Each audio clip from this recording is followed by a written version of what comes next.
Real Madrid maxfiy o'yin o'tkazdi. Ushbu o'yinda kameralar bo'lmadi va qo'riqchilar stadionga hech kimni kiritmadi. Sababi Alonso buni xohlamagan edi. Ammo ushbu o'yinda Eder Militao 52 metrdan dahshatli gol urdi.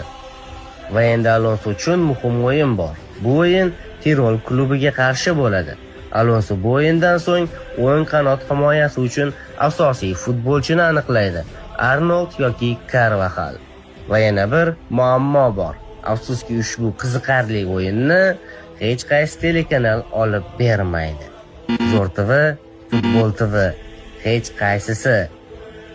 Ammo profil opisiyasidagi havola ustiga bosib, Madridishe Telegram kanaliga qo'shilsangiz, ushbu o'yinni jonli efirda 12 avgust soat 22:00 dan boshlab o'zbekcha sharhda va sifatli kadrlar orqali ko'rishingiz mumkin.